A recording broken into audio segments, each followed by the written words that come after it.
Non. Le problème, c'est que le Rwanda a un programme sur notre pays, avec surtout ceux qui sont derrière lui. Malheureusement, la réponse de notre côté, c'est une réponse sans intelligence.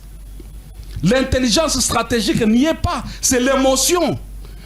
Mes chers parlementaires, vous devez savoir pour toute la vie que la guerre est aux États ce que la maladie au corps humain.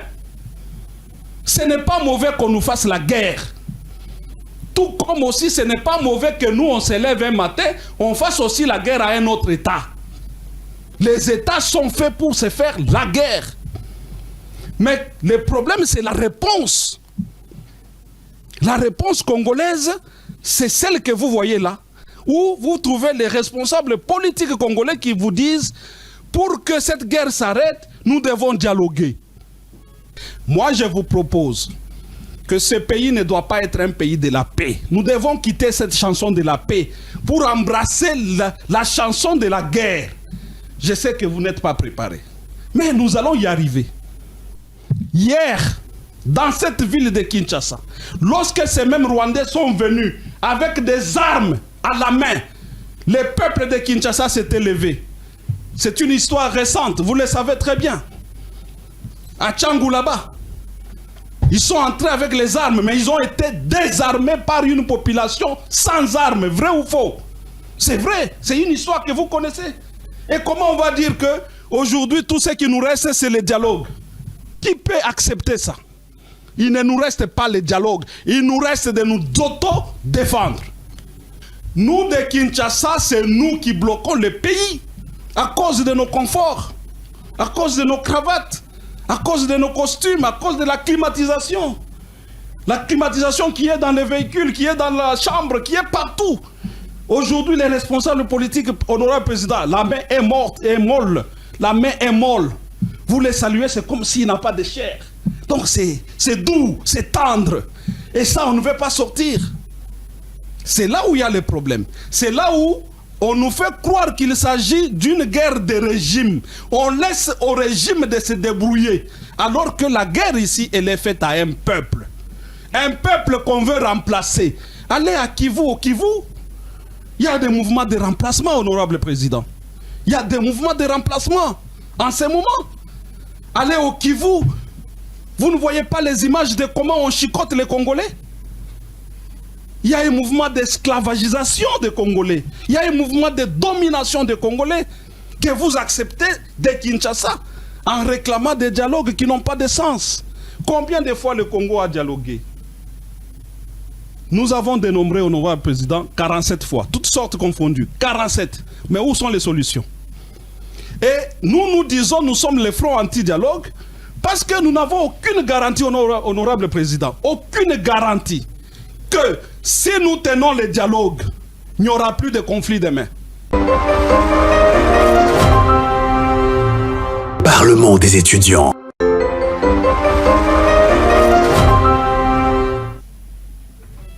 Honorables parlementaires, distingués invités, chers collègues, nous déclarons ouverte la plénière du Parlement des étudiants de ce jour, à laquelle nous allons aborder une question très importante. Près des 30 ans de conflit armé en RDC, quelle solution pour une paix durable?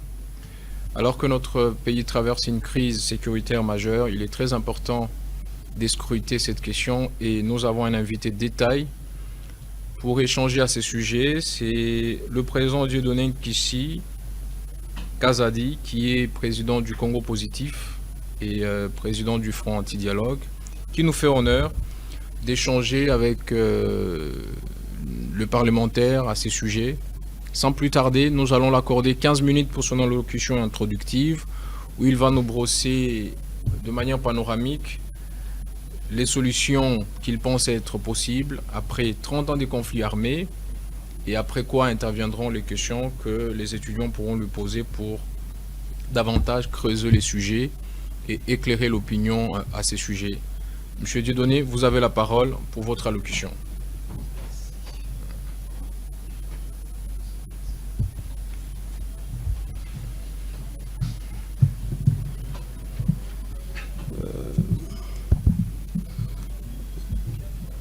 Honorable Président, Messieurs du Bureau, honorables parlementaires, je pense que c'est parlementaire avec les guillemets. Parce que les expressions sont consacrées. Absolument. Ouais. C'est pourquoi quand je dis honorable parlementaire, je sais que peut-être beaucoup parmi vous le deviendront. Merci. Ce que je souhaite d'ailleurs. Mais acceptez que pour l'instant je dise avec des guillemets, même si je ne précise pas que j'ai mis les guillemets. J'aimerais d'abord, honorable président, vous remercier pour l'honneur. Parce que c'est un honneur de prendre parole dans ce Parlement, qui est un exercice que je considère comme un exercice de formation, mais aussi un exercice de responsabilité d'une jeunesse qui ne veut pas être à l'écart des enjeux politiques de notre pays. C'est comme ça que je perçois cet exercice. Et je viens m'y prêter avec le peu de sérieux qui peuvent encore me rester. Je viens m'y prêter avec les peu d'intelligence qui peuvent encore me rester. Et je viens parler d'un sujet, je pense, un sujet extrêmement important, un sujet extrêmement sensible sur les conflits qui durent 30 ans dans notre pays aujourd'hui. Et quand je regarde la composition de la salle, je suis en train de me rendre compte que beaucoup parmi nous entendent parler du conflit à l'est de notre pays, honorable président. Mais je suis aussi en train de me poser la question, au vu de l'âge que j'imagine des parlementaires qui sont là, si ils vont vraiment percevoir, et je le souhaite vivement, la gravité de la problématique autour de laquelle nous voulons plancher ensemble ici. 30 ans de conflits armés qui déchirent notre pays. Aujourd'hui, on parle du Génécoste. Donc, s'il y a des pays où on a connu des génocides comme le Rwanda, par exemple, ça s'est limité à tuer les gens, ce qui n'est pas non plus normal, je n'approuve pas ça. Mais chez nous, c'est aller au-delà de tuer les gens, de massacrer des populations entières.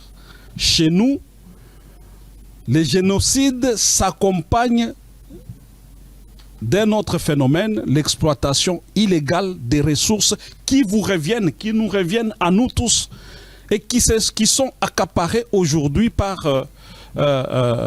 les pays comme le Rwanda, avec tous ceux qui sont derrière lui. Donc, c'est de ces conflits-là que nous sommes en train de parler. Ce n'est pas de quelque chose de la blague.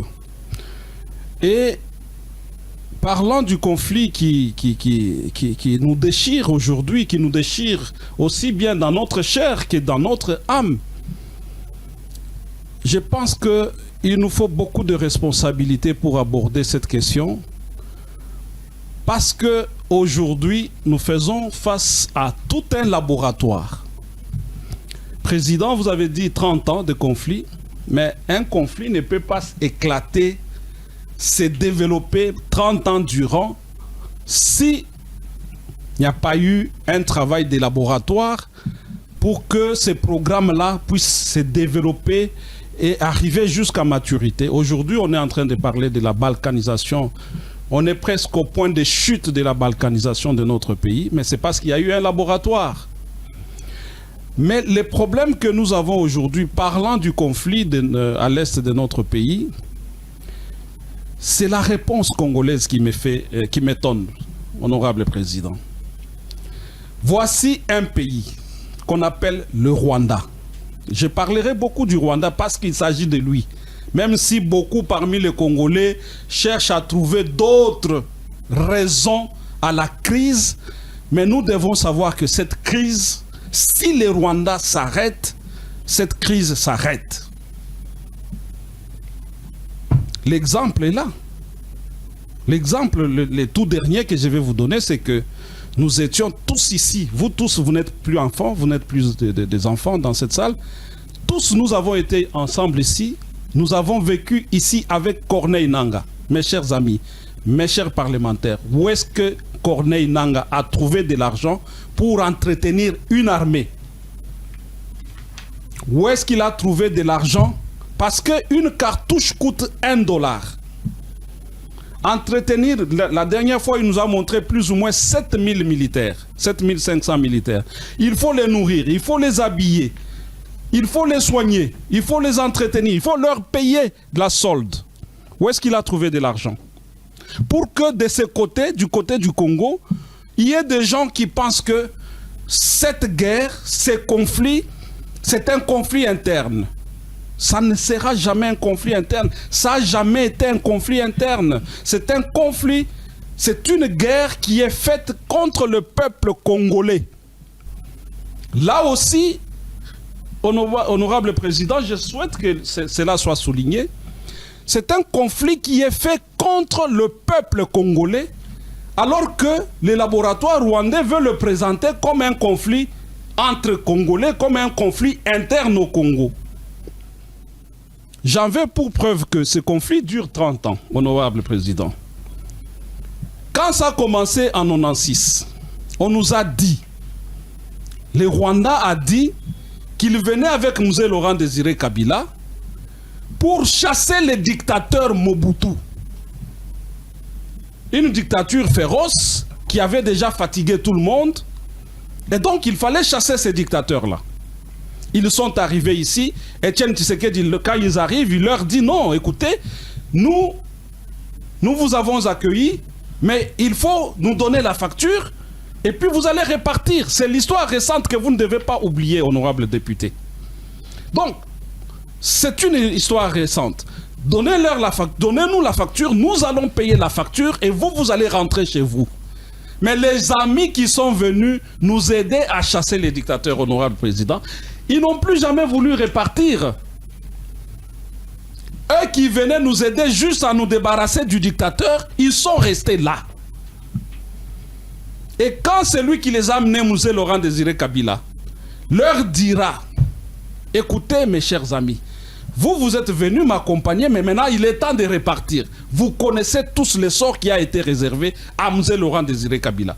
Mes chers parlementaires, mais direz-vous que ce sont les Congolais qui ont tué Mzee Laurent Désiré Kabila? Si ce ne sont pas les Congolais qui ont tué Mzee Laurent Désiré Kabila, qui l'aurait tué alors? Qui aurait fait que Mzee Laurent Désiré Kabila soit tué et pourquoi il a été tué? Mzee Laurent Désiré Kabila, honorable parlementaire, nous a laissé 3 concepts importants. Nous devons nous défendre. Mzee Laurent Désiré Kabila a dit il ne faut jamais trahir le Congo. Mzee Laurent Désiré Kabila a dit l'autodéfense populaire. C'est le jour où il a dit cette guerre sera longue et populaire. C'est le jour que ça a été décidé. Que Mzee devait partir. Mzee est parti. La guerre n'a pas arrêté, honorable président.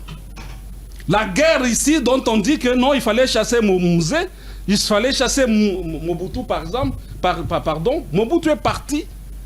Mobutu est parti. La guerre a continué avec Mzee Laurent Désiré Kabila. Mzee Laurent Désiré Kabila parti, la guerre a continué avec Joseph Kabila, le président. Alors dites-moi, aujourd'hui, Félix Tshisekedi n'a pas été là. N'a pas été dans toute cette histoire récente de la guerre à l'est de notre pays. Il n'a pas été là. Mais aujourd'hui, on dit qu'on est en train de vous dire que c'est lui le problème. Non. Le problème, c'est que le Rwanda a un programme sur notre pays. Avec surtout ceux qui sont derrière lui. Malheureusement, la réponse de notre côté, c'est une réponse sans intelligence. L'intelligence stratégique n'y est pas, c'est l'émotion. Mes chers parlementaires, vous devez savoir pour toute la vie que la guerre est aux États, c'est que la maladie au corps humain. Ce n'est pas mauvais qu'on nous fasse la guerre. Tout comme aussi ce n'est pas mauvais que nous on se lève un matin, on fasse aussi la guerre à un autre État. Les États sont faits pour se faire la guerre.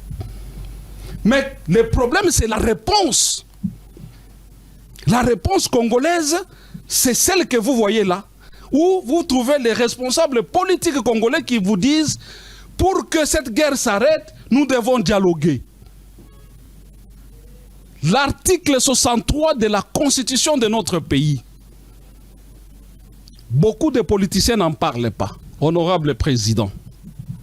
L'article 63 invite chaque Congolais, si réellement vous êtes Congolais, vous avez l'obligation constitutionnelle de défendre la patrie menacée. Est-ce qu'aujourd'hui notre patrie est menacée, oui ou non? Notre patrie est agressée, oui ou non? Oui. Alors qu'est-ce que nous attendons pour le défendre, pour la défendre? Conformément à l'article 63 de la Constitution. C'est là où il y a le problème. C'est là où on nous fait croire qu'il s'agit d'une guerre de régime. On laisse au régime de se débrouiller. Alors que la guerre ici, elle est faite à un peuple. Un peuple qu'on veut remplacer. Allez à Kivu, au Kivu. Il y a des mouvements de remplacement, honorable président. Il y a des mouvements de remplacement en ce moment. Allez au Kivu. Vous ne voyez pas les images de comment on chicote les Congolais? Il y a un mouvement d'esclavagisation des Congolais. Il y a un mouvement de domination des Congolais que vous acceptez de Kinshasa en réclamant des dialogues qui n'ont pas de sens. Combien de fois le Congo a dialogué? Nous avons dénombré, honorable président, 47 fois, toutes sortes confondues, 47. Mais où sont les solutions? Et nous disons, nous sommes les fronts anti-dialogue parce que nous n'avons aucune garantie, honorable président, aucune garantie que si nous tenons les dialogues, il n'y aura plus de conflit demain. Quelle est la garantie? Que si nous tenons les dialogues aujourd'hui, le Rwanda ne va plus nous attaquer demain. Aucune garantie. Quelle est la garantie que si nous tenons les dialogues aujourd'hui, il n'y aura pas parmi les Congolais ici quelqu'un d'autre qui va remplacer Nanga? Quelle est la garantie? Vous comprenez que les dialogues, finalement, c'est un concept de ceux parmi nous, des Congolais, qui veulent faire le relais de Kigali. Parce que de Kigali, on sait que il suffit de coincer les Congolais. Et ce sont les amis de la paix. Moi, je vous propose que ce pays ne doit pas être un pays de la paix. Nous devons quitter cette chanson de la paix pour embrasser la chanson de la guerre. Je sais que vous n'êtes pas préparés. Mais nous allons y arriver. Parce qu'il faut défendre la patrie. Nous devons y arriver. Nous devons sortir de nos conforts. Nous, de Kinshasa, c'est nous qui bloquons le pays à cause de nos conforts, à cause de nos cravates, à cause de nos costumes, à cause de la climatisation. La climatisation qui est dans les véhicules, qui est dans la chambre, qui est partout. Aujourd'hui, les responsables politiques, honorable président, la main est morte, est molle. La main est molle. Vous les saluez, c'est comme s'il n'a pas de chair. Donc c'est doux, c'est tendre. Et ça, on ne veut pas sortir. Parce que sortir de là, c'est aller en guerre. Et faire la guerre, c'est se défendre. Et c'est ce que Mouzé nous avait dit. Nous devons nous autodéfendre. L'autodéfense, c'est ça la solution. Et c'est le seul mot que je suis venu vous proposer. Parce que vous avez dit, dans ma présentation, je dois donner des solutions. La solution est là. Ce n'est pas l'armée. Parce que beaucoup disent, oh non, on vous dit, non, nous n'avons pas d'armée. Mais si nous n'avions pas d'armée, mais le pays serait déjà envahi. Si ces gens étaient aussi forts que ça, honorable président, ils auraient déjà pris toute la ville, tous les pays. Mais ils sont aujourd'hui cantonnés là où ils sont parce que nous avons une armée. Une armée où il y a une jeunesse qui montre l'exemple, là où la jeunesse des autres provinces dort. Nous avons laissé la responsabilité de l'autodéfense populaire aux seuls jeunes Wazalendo. Honorable président, qu'est-ce que vous faites dans ce parlement pour mobiliser cette jeunesse qui est ici afin que le travail ne soit pas laissé seulement aux jeunes Wazalendo? À qui nous avons laissé la seule responsabilité de défendre cette nation ici? Hier, dans cette ville de Kinshasa, lorsque ces mêmes Rwandais sont venus avec des armes à la main, le peuple de Kinshasa s'est élevé. C'est une histoire récente, vous le savez très bien.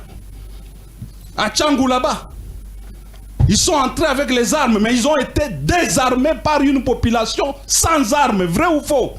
C'est vrai, c'est une histoire que vous connaissez. Et comment on va dire que aujourd'hui tout ce qui nous reste, c'est le dialogue? Qui peut accepter ça? Il ne nous reste pas le dialogue. Il nous reste de nous auto-défendre. Et aussi, ce que nous devons noter, c'est que ce n'est pas une guerre de régime. On ne fait pas la guerre à Tshisekedi. On fait la guerre à vous. On nous fait à nous tous la guerre. Parce que vous allez vous rendre compte. Tshisekedi va partir.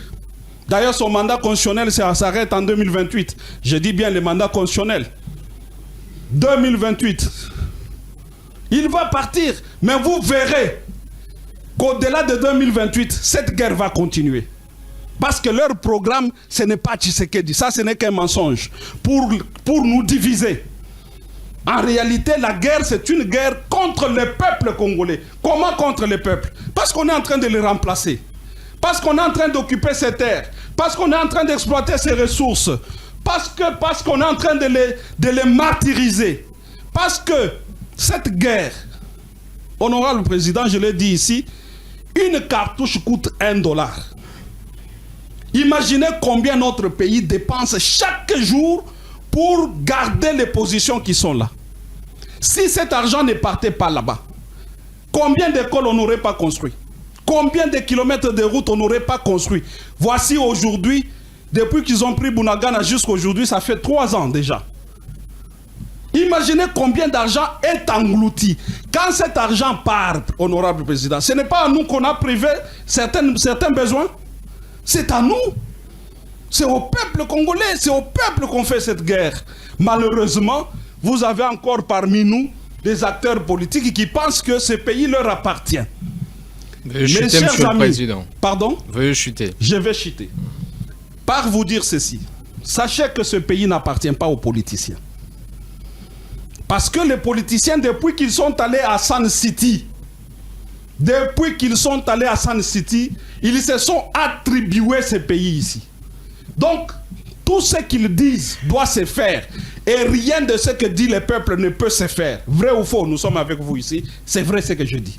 Quel jour on nous a associés à une démarche comme peuple souverain, ainsi que c'est écrit à l'article 5 de la Constitution, pour nous exprimer sur un sujet, même sur ces sujets qui nous divisent, les sujets du dialogue. Nous disons que si on ne s'entend pas, comme nous disons pas de dialogue, eux ils disent nous voulons des dialogues, mais qu'on pose la question au peuple souverain de la République démocratique du Congo, que lui-même s'exprime. Et les politiciens sont les cancers de ce pays. Surtout cette génération de politiciens, ce sont eux les cancers de ce pays aujourd'hui. Parce que tout, c'est pour eux et rien pour le peuple. Et ça, ce n'est pas acceptable. Ce n'est pas acceptable. Les politiciens de Sun City ont fait de ce pays leur propriété. Et ça doit changer, ça ne peut changer qu'avec vous, si vous vous engagez. C'est là qu'il faut saluer cette initiative. Parce que c'est une façon de s'engager, honorable président. C'est une façon de s'engager. Mais il ne faut pas s'engager en restant ici. Il faut encore faire plus. Donc, pour chuter, j'en appelle vraiment à l'autodéfense populaire. Ça signifie quoi? Que chacun là où il est dans son quartier, qu'il cherche à savoir les voisins c'est qui.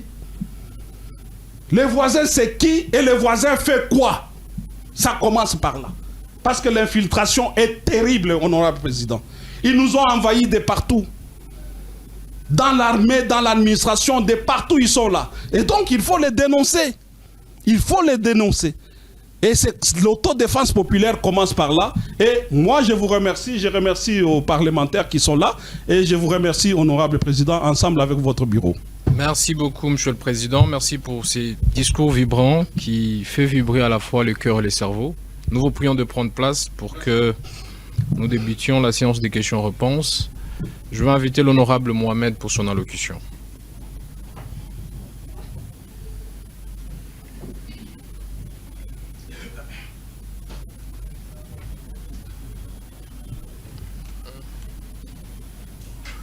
Et après lui, l'honorable Aridja va se préparer.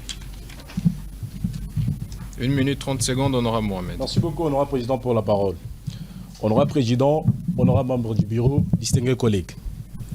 Si notre invité rejette tout dialogue, qu'à répondre aux experts qui estiment que aucune guerre interne ne peut se terminer sans un accord interne, formel, accord politique, interne, formel ou informel. Et aussi, M. Dieudonné Kissi, si le dialogue a échoué par le passé, estimez-vous que le problème était la méthode ou les acteurs qui l'ont piloté? Chers collègues, nous pouvons tous être en désaccord sur les chemins à emprunter, mais nous avons ensemble un seul objectif, celui de défendre notre cher et beau pays, la République démocratique du Congo. Et notre pays est coincé par la crise sécuritaire, principalement à sa partie est. Le dialogue n'est pas un signe de faiblesse, mais c'est un acte de responsabilité et de maturité.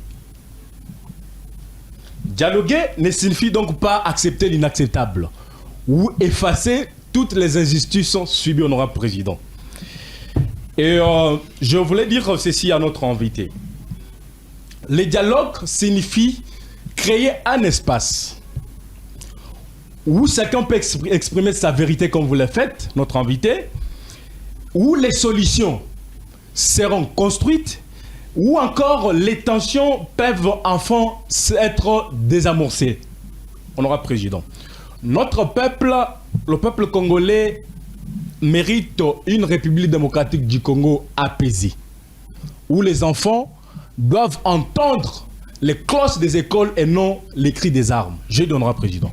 Merci beaucoup, honorable Mohamed. Monsieur le Président, vous souhaitez répondre à chaque question?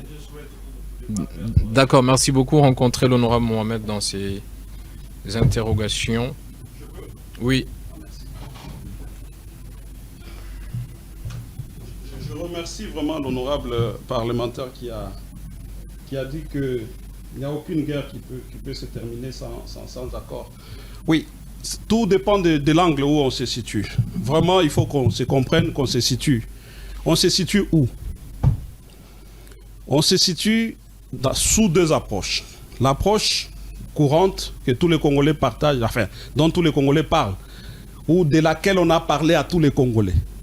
C'est l'approche où on pense qu'il y a une crise interne. Or, la crise interne, je vous ai montré ici qu'elle n'existe pas comme telle. Il y a des Congolais qui sont instrumentalisés par le Rwanda.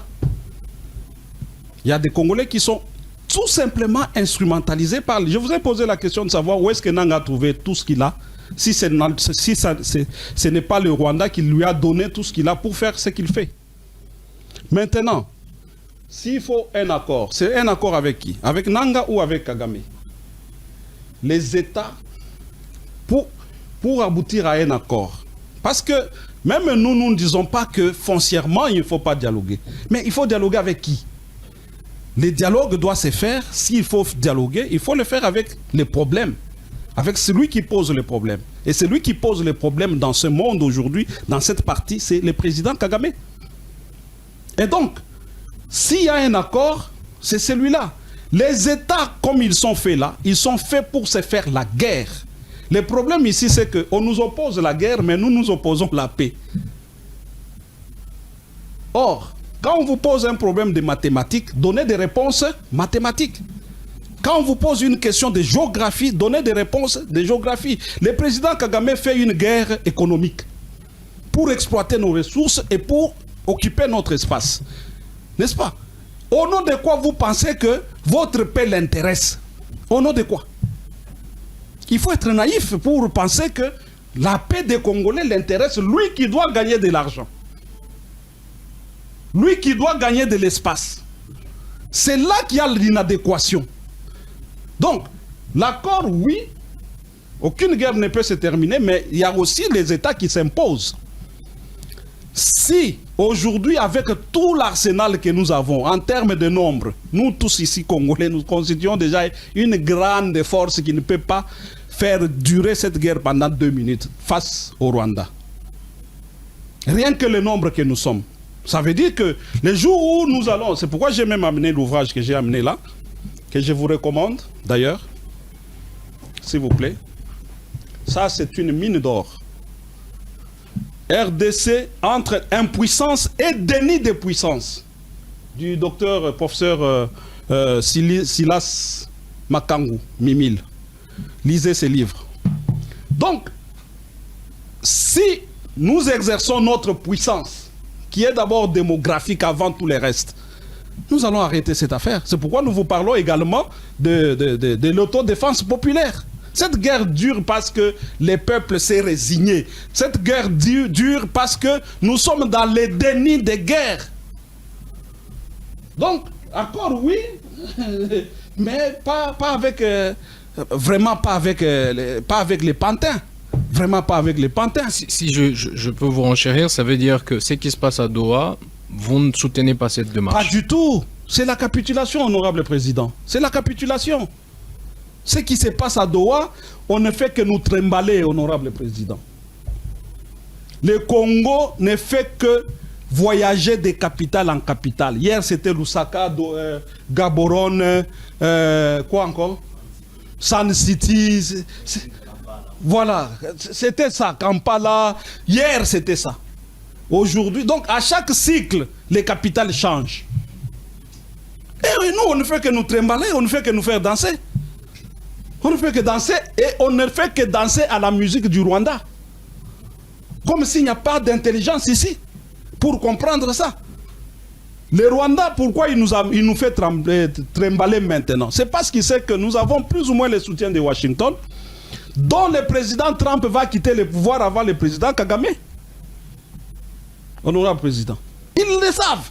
Ils savent que le président Tshisekedi, qui a toisé ces problèmes, va quitter le pouvoir constitutionnellement. Je souhaite d'insister sur le plan constitutionnel. Il va quitter le pouvoir constitutionnellement avant le président Kagame. Et donc, vous imaginez si nous ne sommes pas clairvoyants et que le président Tshisekedi partait constitutionnellement et que nous restons seuls et que le Rwanda, par ses manigances, réussit à poser un président ici, mais l'affaire reprend. C'est sur ça qu'ils sont en train de jouer en nous faisant partir de capitale à capitale. Ce ne sont que des capitales qui changent, honorable président. Rien de concret ne va arriver. Pour preuve, on a signé un accord cadre avec 6 protocoles à signer. Quel jour on va signer? Pour signer l'accord cadre, ça nous a pris presque une année. Donc pour signer les 6 protocoles, minimum c'est 6 ans. Qu'est-ce qui va advenir dans les 6 ans qui sont devant? La réflexion prospective nous manque, honorable président. Nous devons être en mesure de comprendre ces jeux. Déjà là, nous sommes à Doha, nous sommes en train de quitter Doha pour Lomé. Une autre capitale qui s'ajoute dans la liste des capitales dans lesquelles on nous fait trimballer. Alors, la deuxième question, le dialogue a échoué. Est-ce qu'à cause de la méthode, tout ça... ou de personnes qui l'ont piloté. Ou des personnes. Vous savez, les mensonges restent les mensonges. Lorsque vous sortez pour dire, nous faisons le dialogue pour donner la paix, mais les bases de cette paix ne sont pas réelles, ça ne tiendra pas. Les dialogues ont quelle fonction dans notre pays ici? Les dialogues que nous refusons, honorable parlementaire, les dialogues que nous refusons, c'est les dialogues de capitulation. Où le Congo capitule. Nous refusons ces dialogues-là. Parce que on a entendu même beaucoup de politiciens, beaucoup d'acteurs sociaux qui disent tout ce qui nous reste, c'est les dialogues. Non, mais c'est pas possible. Comment vous allez dire à un peuple de se soumettre à la musique de celui qui l'agresse? C'est ce qu'on veut nous dire en réalité. De nous soumettre à l'obligation dans laquelle le Rwanda nous a soumises. Ce n'est pas normal. Ce qui nous reste, c'est nous d'autodéfendre. Nous ne nous sommes pas encore défendus. Nous ne nous sommes pas encore battus pour notre pays. Je ne dis pas qu'on fasse la guerre au Rwanda. Je dis qu'on fasse l'autodéfense, qu'on se défende. Ça fait une nuance. C'est défendre et faire la guerre. Bon, ça dépend de ce que vous voulez comprendre, mais sinon... C'est pas très loin, hein. Tout comme. Mais au moins, il faut s'auto-défendre. S'auto-défendre, c'est-à-dire quoi? Nous sommes agressés. Nous engageons les moyens humains pour déloger ceux qui occupent nos terres à Goma, à Bukavu, sans aller au Rwanda. Ce serait une façon de nous battre. Mais pourquoi vous ne souhaiteriez pas qu'on aille au Rwanda alors que viennent chez nous? Bon, écoutez, s'il le faut, on irait. Je n'exclus pas cette possibilité. Parce que le Rwanda, lui, n'hésite pas de venir chez nous. C'est comme ça que j'ai commencé à m'inquiéter. Pourquoi vous hésitez? J'ai commencé à m'inquiéter parce que c'est comme si vous émettiez des réserves. Non, je n'émets pas de réserves, mais je ne veux pas ici... Avoir une vision, une attitude belliqueuse. En vente en guerre. Je ne suis pas là pour ça. Je suis là pour la responsabilité des Congolais. Je ne suis pas là pour la responsabilité du Rwanda. Merci beaucoup, honorable Aridja, pour sa question. L'honorable...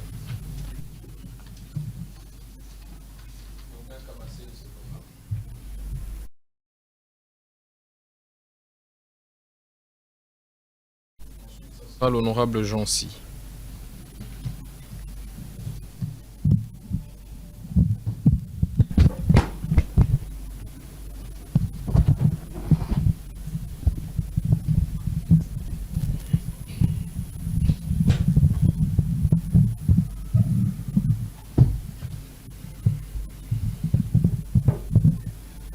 Honorable Président, honorables membres du Bureau, chers collègues parlementaires. La RDC fait face à des ingérences étrangères bien établies. Président Dieudonné, que devrait être notre politique régionale lorsque l'option est de faire la guerre? Ensuite, croyez-vous réellement qu'une guerre sans stratégie politique régionale puisse aboutir sans une redéfinition des alliances diplomatiques? J'ai dit honorable Président. Merci beaucoup, honorable Aridja. Monsieur le Président, pour rencontrer l'honorable. L'honorable Urbain se prépare. Je remercie l'honorable Aridja pour ces questions. Encore une fois, revenons ici. Le docteur Silas Mimil Makambu, je souhaite qu'il soit invité également ici, hein, s'il vous plaît. Plaisir. Oui, on va travailler pour qu'il vienne parler ici. D'accord. Il parle de tout ça dans cet ouvrage également. Bon, vous savez, le Congo, c'est un pays vraiment, je ne sais pas qu'est-ce qui s'est passé pour ce pays ici. Oui, je suis vraiment désolé. Le problème du Congo, c'est qu'on embrasse tout. On embrasse tout. Aujourd'hui, nous sommes dans toutes les organisations internationales, régionales, sous-régionales, continentales, mondiales. Partout, nous sommes là.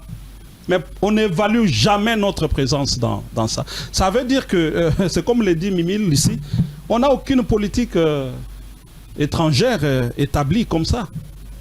Chaque ministre des Affaires étrangères qui vient, il fait ce qu'il peut. Bon, après, le Congolais, dans son euphorie, il acclame tous, tout ça. Et puis, ça avance comme ça. C'est ça le problème que nous avons, honorable Aridja.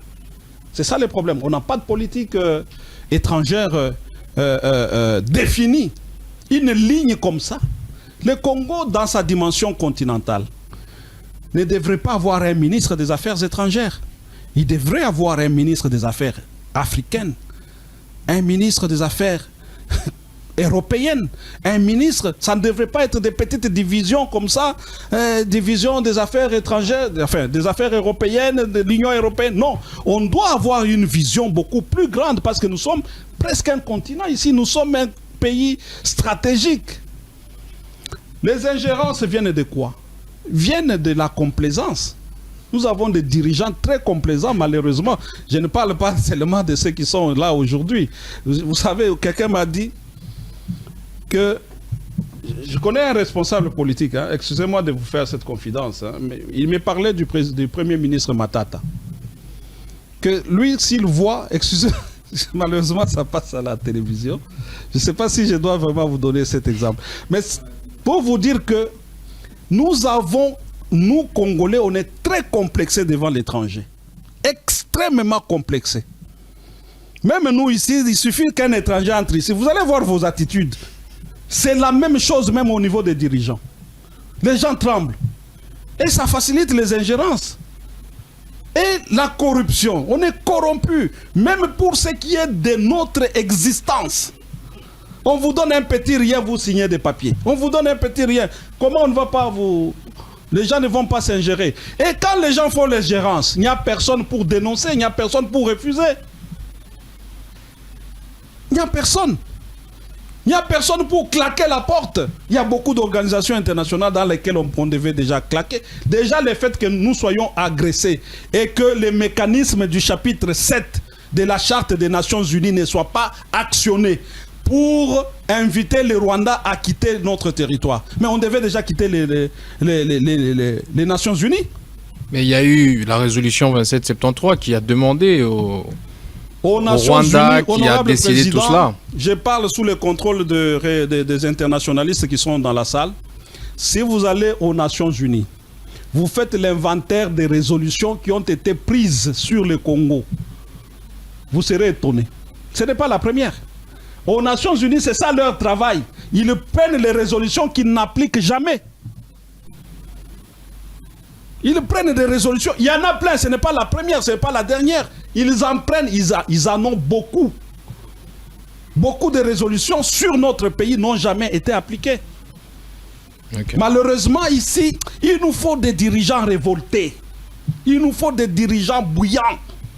Il faut des dirigeants forts, des dirigeants qui n'écoutent personne que le peuple. Oui, nous sommes un pays stratégique. Nous sommes un pays stratégique. Toute décision que nous pouvons prendre ici, honorable président, ça fera bouger le monde. Mais rien qu'au nom de ça, on peut faire marcher le monde entier. Merci beaucoup. Voilà. Honorable Urbain Kabasele pour son allocution. Et l'honorable Jancy Ambalou se prépare.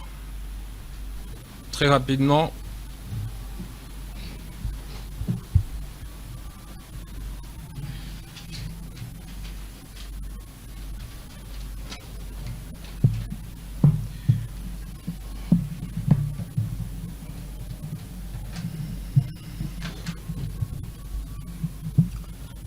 Merci, honorable président, pour l'octroi verbal. C'est un honneur et un privilège pour moi de prendre la parole du haut de cette tribune. Honorable président, chers membres du bureau, chers honorables parlementaires, qu'il me soit ici permis de poser une question à notre invité d'honneur. Président Dieudonné, d'ailleurs, je salue d'abord la pertinence, avec une haute considération, votre discours, mais aussi vos propos. Dans un contexte où la sécurité nationale conditionne même l'avenir du pays, de notre pays bien sûr, une question essentielle se pose. Si vous aviez aujourd'hui la responsabilité du pouvoir, quelle serait la réforme politique prioritaire que vous mèneriez pour rendre la stratégie militaire de notre pays, de la RDC bien sûr, fiable et forte sur le long terme bien sûr? J'ai dit honorable président. Merci beaucoup, honorable Urbain. Monsieur le Président, pour rencontrer l'honorable Jancy se prépare. Et enfin, ça sera l'honorable Josué pour clôturer cet échange. Honorable Kabasele, je vous remercie pour la question. Si j'avais la responsabilité, c'est une seule chose, j'échangerais de constitution. Tout simplement. Et toutes les réformes, je les mettrai là-dedans. Je donne l'exemple. Notre pays est en ce moment agressé par, et c'est documenté, vous avez parlé de la résolution 2773. Donc la présence du Rwanda, des militaires, des armes, des munitions rwandais sur notre territoire est indiscutable en ce moment. Mais regardez ce qu'il y a dans notre constitution. En ce moment ici, les institutions de la République, pour ne pas parler du président de la République, il ne peut pas déclarer la guerre. Alors que nous sommes sous agression. Le serpent est dans votre maison, honorable président. Vous ne pouvez pas prendre un bâton pour tuer le serpent. Qu'est-ce qui nous empêche donc? Ce qui nous empêche, c'est que chez nous, nous sommes un pays exposé. Les agressions comme ça, ce n'est pas la dernière fois. On ne peut même plus compter depuis ces 30 dernières années. C'est permanent. Un pays aussi exposé comme ça. Mais les mécanismes de notre défense nationale sont conditionnés aux autorisations parlementaires. Cependant, l'article 136 de la Constitution du Rwanda. L'article 136, donne au président Kagame le pouvoir d'aller en guerre partout au monde et de venir informer. Juste informer son Parlement. Encore faut-il savoir comment le Parlement est organisé là-bas. Mais vous savez qu'ici, le Parlement, c'est l'union sacrée. Pour avoir l'autorisation, ça ne coûtera pas grand-chose. Hein. Non, mais on a vu. Et quand ça arrive... dans le cas où le président n'a pas une majorité à l'Assemblée, ça se passe comment? Parce qu'on a déjà eu un cas comme ça, Ilunga Ilunkamba. Le président n'avait pas de majorité. Donc, depuis ce moment-là, le président ne pouvait jamais déclarer la guerre. Mais aujourd'hui, il est peu parce qu'il a la majorité. On nous soumet à des autorisations. Mais nous sommes exposés. Quand on est exposé, on ne fait pas des choses comme ça. On se donne des choses souples. On se donne des mécanismes souples, un peu comme au Rwanda. On vient informer 8 jours après. Mais ici, il faut d'abord obtenir l'autorisation. Obtenir l'autorisation veut dire quoi? Veut dire que le président doit toujours se battre pour avoir une majorité à l'Assemblée. Mais c'est là où vous avez la conséquence que même certaines lois sont votées. Donc la course à devenir député devient une course qui suscite aussi des moyens financiers. Donc, pour un pays exposé comme celui-ci, nos mécanismes d'autodéfense ne devraient pas être ceux-là. Et moi je suis en train d'écrire un livre sur ça, pour comparer les mécanismes, disons, les prérogatives du président de la République en RDC et au Rwanda dans les questions de sécurité et de défense. Mon ouvrage va paraître peut-être l'année prochaine, parce que je suis à la fin de la rédaction. Mais c'est un exemple, parmi beaucoup d'autres, pour vous dire simplement que la seule chose que j'ai ferai, c'est de changer de constitution. Là-dedans, par rapport à la question de l'honorable Arija, la politique étrangère, nous allons la modifier. Nous devons d'abord inventorier toutes les organisations dans lesquelles nous sommes. Lesquelles nous sont profitables et lesquelles ne nous sont pas profitables. Nous sommes dans CEAC, ça nous donne quoi? Nous sommes allés dans l'histoire de l'Est là. Et c'est... Pardon? CIRGL, toutes ces histoires-là. Ça nous donne quoi? Parce que nous sommes là-dedans, mais le Rwanda nous agresse. Donc, mieux vaut ne pas être là. Ça ne nous sert à rien. Ce sont des choses comme ça, et le Congo est toujours dans ce genre de contradictions, dans ce genre de choses qui ne nous profitent pas. Mais tout ça vient de quoi? Vient de la Constitution. Tout vient de la Constitution. Donc, moi, si j'ai le pouvoir, le premier jour on aura président, je m'assois, les jours suivants, on change de Constitution. Merci beaucoup. Honorable Jancy pour son allocution, et l'honorable Josué Mboma se prépare.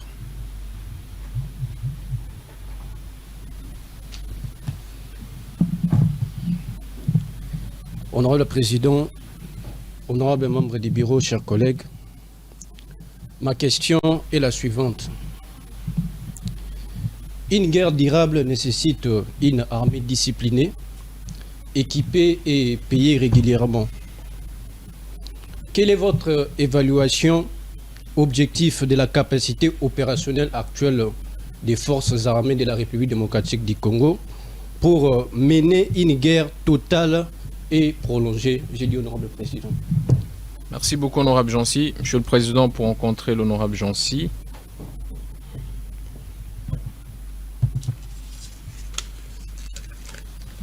Bon, honorable Francis, je vous remercie pour Jancy. Jancy. Je vous remercie pour votre question. Vous liez la guerre à l'armée, mais ce n'est pas mon approche. Moi, je lie la guerre au peuple. Je l'ai dit ici, il faut l'autodéfense populaire. Pour les cas qui est le nôtre. Peut-être dans d'autres pays, ils sont dans des situations telles qu'ils peuvent engager leur armée. Mais chez nous, je pense que la première force qu'on n'a pas encore exercée jusqu'ici, telle que nous analysons les conflits à l'est de notre pays, c'est la dimension, la composante peuple, qu'on n'a pas encore... et on ne l'a pas encore engagé dans cette guerre par rapport à l'article 63 de la Constitution. je crois que ça procède du déni de la guerre. Parce que beaucoup d'entre nous ne croient même pas que nous sommes en guerre. Beaucoup ne vivent même pas comme si nous étions en guerre. Donc, à cause du déni de guerre, il y a des décisions qu'on devait prendre, qu'on n'a pas encore prises. Beaucoup de décisions. Pourquoi on ne met pas la clôture le long de 217-271 kilomètres qui nous séparent du Rwanda? Pourquoi on ne met pas la clôture? Pourquoi on ne fait pas ça? Parce que eux, ils ne viennent pas en l'air. Ils viennent par la route.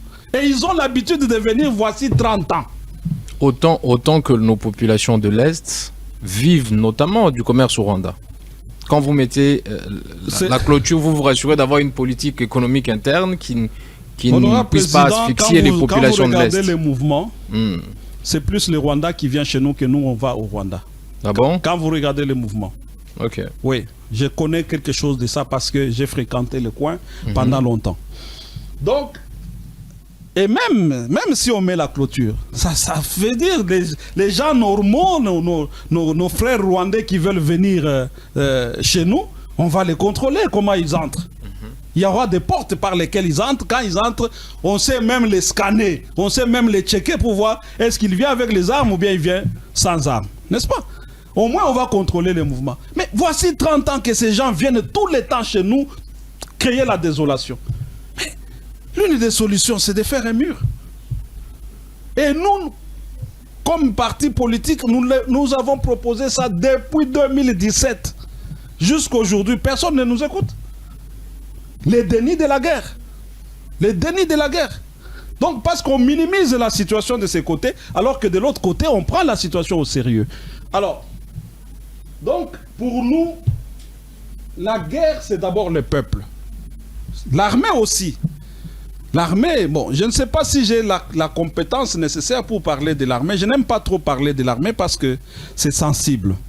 Mais je vous dis, mon cher frère, honorable Jancy, que si on n'avait pas d'armée, ces pays seraient déjà partis.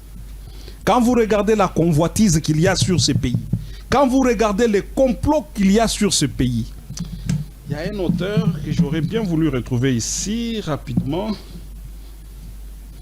et que je vais aussi vous recommander. Moi, je l'ai lu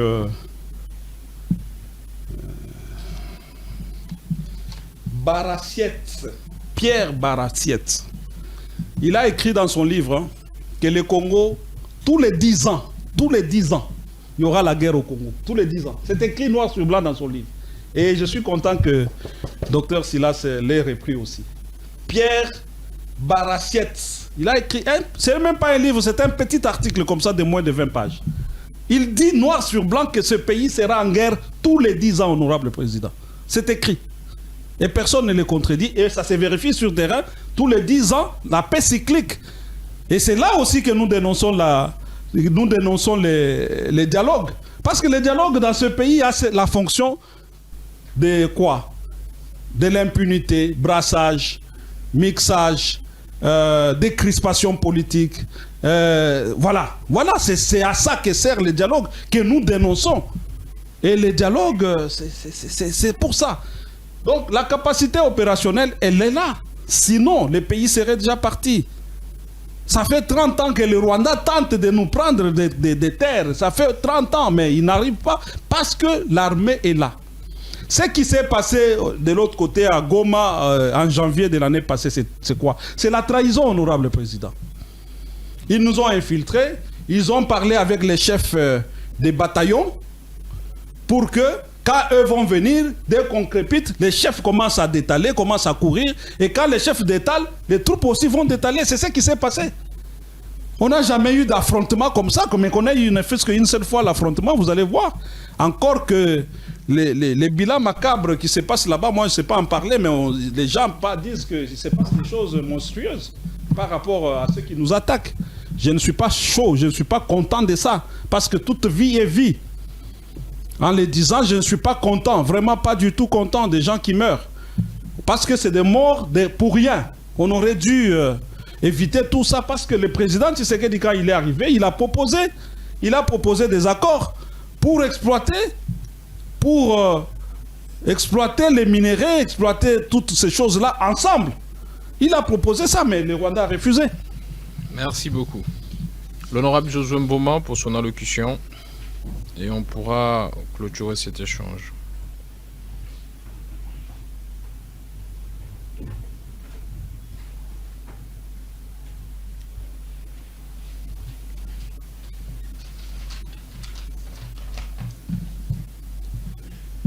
Honorable Président, merci pour l'octroi du verbe. Honorable Président, honorable membre du bureau, distingués parlementaires. Depuis son indépendance en 1960, la RDC est gangrénée par des divers conflits armés internes et externes qui la sombrent dans le sous-développement. Pour y remédier, plusieurs accords ou résolutions ont été signés, mais la guerre y persiste toujours.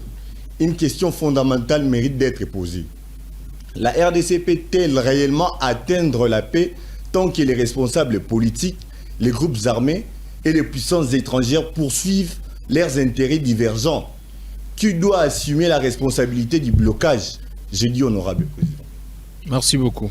Monsieur le Président, pour rencontrer l'honorable.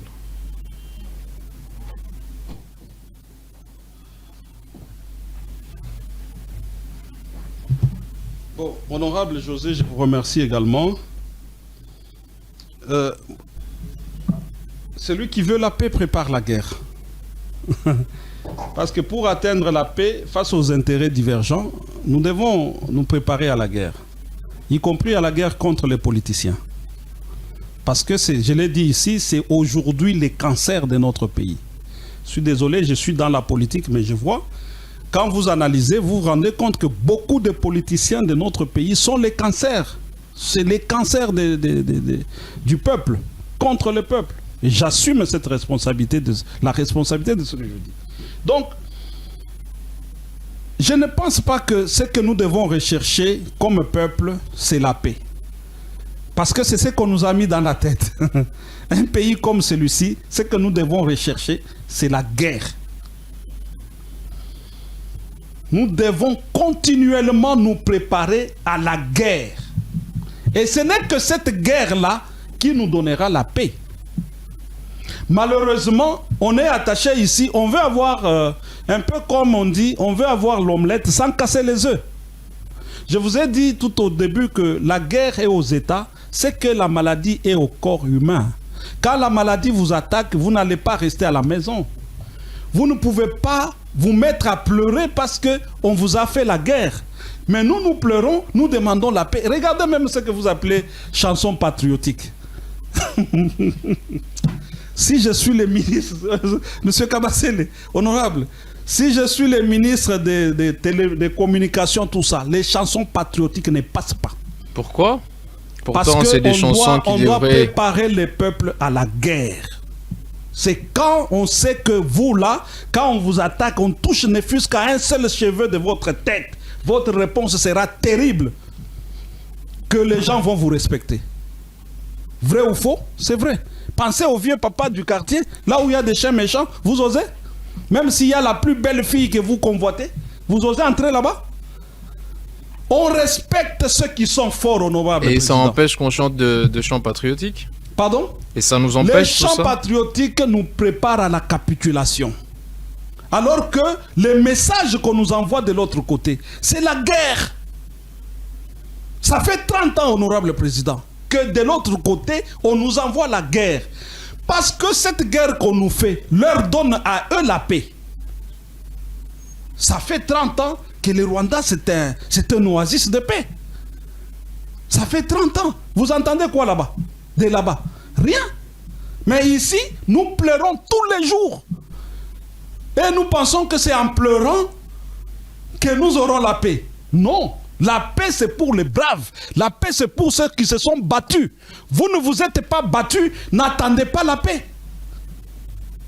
Parce que c'est clair. Qui veut la paix fait quoi? Non. Qui veut la paix fait la guerre. Vous n'avez pas fait la guerre. Vous ne vous êtes pas préparé à la guerre, mais vous attendez les résultats de la guerre. C'est quelle logique, honorable président? Cette logique-là n'existe pas. L'enfant congolais doit savoir qu'il est assis sur une mine d'or. Quand vous êtes assis sur une mine d'or comme c'est là, les cuivres, les coltans, les ceci, et que vous n'êtes pas fort, on va vous bousculer pour rester prendre. Et c'est ce qui se passe aujourd'hui. Parce que dans la tête de tous ces gens qui sont ici, c'est la paix. Même s'ils entrent ici, le premier réflexe, c'est que tout le monde va fuir ici. Parce que on pense que l'État, c'est la religion. La paix, c'est parce qu'on va aller au ciel. Aucun Congolais n'ira au ciel. Pourquoi? Parce qu'il ne fait pas la paix. Il ne fait pas la guerre. Parce que les Congolais ont peur de la guerre. Et aucun Congolais ne défend son territoire. Le territoire, c'est Dieu qui nous l'a donné. Ce que Dieu vous donne, vous devez le défendre. Vous ne le défendez pas, Dieu va vous poser des questions. Vrai ou faux? Donc aucun Congolais ne sera accepté au ciel. Moi, je vous prêche la guerre. Moi, j'irai au ciel. Très bien. Pour chuter, je vais vous faire deux questions de relance et on va clôturer. Je voudrais que vous fixiez l'opinion quand vous parlez tantôt de la guerre, tantôt de l'autodéfense. Je veux que vous puissiez nous fixer. Est-ce que les souhaits que vous avez, ou l'engagement qui est le vôtre en tant que politicien, c'est de vous fixer comme quelqu'un qui a une vision des guerres? La Russie a cette approche de va-t-en guerre, ou vous semblez vous cacher derrière l'autodéfense, oubliant que le peuple, quand il vous donne en tant que politique la responsabilité, il y a la défense, la sécurité, il y a déjà des institutions chargées de faire la guerre. Comment vous dites, ok, il ne faut pas que ça soit politique, il ne faut pas que ce soit l'armée, il faut que ce soit le peuple. C'est le peuple qui a demandé qu'il y ait un président, une représentation nationale, pour que quand il y a des conflits comme ça, le mécanisme soit mis en place pour que le peuple soit défendu. N'empêche que le peuple accompagne. Mais comment vous semblez dire qu'il faut plutôt de l'autodéfense, il faut que le peuple... Est-ce que ça part d'une politique d'abord nationale qui associe les peuples, ou vous voulez une autodéfense, un mouvement spontané? Je veux comprendre ça, et ça va aussi être important pour ceux qui nous suivent. Et la dernière relance, c'est vous dites que le rapport sur terrain, si ils sont ce que nous avons aujourd'hui, c'est parce que nous avons une armée. Est-ce que vous ne pensez pas qu'il faudra aussi donner raison à ceux qui pensent que si aujourd'hui, notamment la situation de Goma est celle qu'elle, c'est à cause de la diplomatie et non de la force de notre armée sur terrain? Bon, c'est vrai que le peuple a mis en place les institutions, a donné des mandats. D'abord, vous avez des gens qui s'élèvent pour dire nous devons dialoguer. Là où le peuple a donné des mandats, ça veut dire que ces gens qui réclament les dialogues sont en train de chercher d'apostropher les mandats que le peuple a donnés. Et je vous ai dit ici que pour les politiciens, le peuple n'existe pas. Quand je parle de politiciens, je parle des politiciens de Sun City. Pour eux, le peuple n'existe pas. C'est comme ça que, en plein mandat qui court, vous pouvez trouver quelqu'un qui vous dit nous devons dialoguer. Et c'est lui qui le dit. Il sait très bien qu'à la fin de ce dialogue, il va y avoir le partage du pouvoir. Comme deuxième fonction du dialogue, en dehors de l'impunité, des brassages et toutes ces histoires. Donc, vous voyez que nous sommes au stade où il faut retourner vers le peuple. Nous sommes au stade parce que ce que nous avons donné comme mandat ne suffit pas. Dans quel sens? Dans le sens de ce que je vous ai dit, par exemple, de ce qui est prévu dans la Constitution par rapport à notre manière d'aborder la guerre. Vous êtes tous témoins ici, rien que pour l'état de siège. C'est tous les 15 jours qu'il faut aller à l'Assemblée nationale. Où est-ce que vous avez déjà vu ça? Imaginez en Ukraine, le président Zelensky, s'il doit aller dans son parlement tous les 15 jours demander l'autorisation de faire ceci, de faire cela, de prolonger l'état de siège. On négocie l'état de siège. Vous imaginez ça? Un pays, un peuple qui négocie sa paix, non pas sa paix, qui négocie sa sécurité. Contre qui? Face à qui? On est en compétition avec qui? Avec personne. Mais on négocie avec nous-mêmes notre propre sécurité. Parce que tous les 15 jours, il faut aller là-bas. Voilà les choses. face à des choses comme ça, je crois que par rapport à la question que vous posez, il faut revenir au peuple. Il faut que le peuple s'exprime. Sinon, le peuple sera en train à donner, comme on dit dans les Kasaï là-bas, on dit que vous vendez la chèvre, mais vous tenez encore les... Parce que les dirigeants n'ont pas tous les pouvoirs. Tous les constitutionnalistes sont d'accord, hein, sur le fait que cette constitution ne donne pas suffisamment de pouvoir à ceux qui sont appelés à diriger les pays. Ils n'ont pas de pouvoir. Les pouvoirs sont partagés, sont vraiment... même pas partagés, c'est-à-dire que c'est vraiment dispersé. Voilà les mots. Les pouvoirs sont dispersés pour qu'il n'y ait personne qui réponde finalement. C'est dans la situation dans laquelle nous sommes. Et pour résoudre ça, il faut retourner vers le peuple. C'est comme ça que nous préconisons les changements de constitution. Okay. Alors, vous avez parlé de l'armée. Je disais, la position aujourd'hui sur terrain, vous dites que c'est parce que nous avons une armée forte qu'on n'a pas pris Kinshasa jusqu'aujourd'hui. Il y a ceux qui pensent que si on n'a pas pris Kinshasa, c'est à cause des efforts diplomatiques du chef, notamment, et non du vrai rapport militaire sur terrain. Bon, je ne pense pas qu'il y a moyen il y a nécessité de distinguer tout ça parce que ça s'est fait dans le cas d'un même gouvernement. Donc, que la diplomatie apporte quelque chose, que l'armée apporte quelque chose, c'est le gouvernement qui a mis tout ça en place.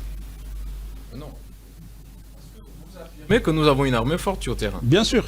Si la solution vient de la diplomatie, c'est pas pareil que... Non. Si ça vient d'une bataille réelle sur le terrain. Ce qui se passe, je l'ai dit ici, ce qui se passe dans la diplomatie, excusez-moi, ce sont des grands efforts, mais malheureusement qui n'aboutiront à rien. Qui n'aboutiront à rien. Ce qui se passe, c'est le fait aussi que les gens qui sont à l'Est sont asphyxiés. Je suis désolé, ils sont asphyxiés. Ils n'ont pas l'argent pour faire la guerre. La guerre coûte cher. Et prendre le Congo, ça signifie qu'il faut laisser des militaires partout, sur tout leur parcours. Sauf si vous avez les peuples qui restent, comme Mouzé Laurent Désiré Kabila l'avait fait. Mouzé avait réussi sa guerre-là, simplement parce que quand il passait, il y a la population qui restait. Mais avec ceux qui sont là, ils sont asphyxiés. Leurs relais, beaucoup de leurs relais ont été neutralisés. Parce qu'eux ne font pas la guerre d'affrontement comme ça, c'est la guerre d'infiltration. Ils passent par les moyens d'infiltration. Ils créent la pagaille ici, nous fouillons tous, ils s'installent. Ils créent la pagaille dans un quartier, tous les quartiers disparaissent, ils s'installent. C'est ce qu'ils font. C'est ça leur stratégie. Donc, je dis que c'est vrai, l'armée a joué un rôle, la diplomatie aussi, dans une certaine mesure, a joué son rôle, mais là, au stade où nous sommes, honorable président, nous ne sommes pas au stade de bilan. Nous sommes en parcours. Étant en parcours, ce n'est pas le moment de nous satisfaire de quoi que ce soit. Voilà ce que je dois dire. Nous sommes au niveau où nous devons peut-être encourager ce qui se passe pour que demain nous ayons des vraies solutions. Et les vraies solutions, nous ne les aurons que le jour où le peuple lui-même comprendra que cette guerre, on la lui fait à lui et non à un régime politique. Merci beaucoup, M. Dieudonné, de nous avoir entretenus sur ces sujets importants. Merci d'avoir répondu avec vigueur aux questions. Je pense que le peuple congolais tire ici de leçons et surtout des recommandations de nous prendre en charge pour défendre chaque centimètre de notre territoire national, plus rien n'étant à l'ordre du jour, la plénière est levée. Président, est-ce que vous me permettez de remercier d'abord vous-même, remercier l'ensemble du bureau et les parlementaires. Allez-y, en une minute, on va... Oui, je tiens vraiment à remercier tout le monde pour l'honneur et pour les cadres. Et je vous encourage à continuer, mais surtout aussi à inviter le docteur Silas, le professeur Silas. C'est quelqu'un qui va vous édifier encore davantage. Merci beaucoup. Merci beaucoup. Parlement des étudiants. Parlement des étudiants.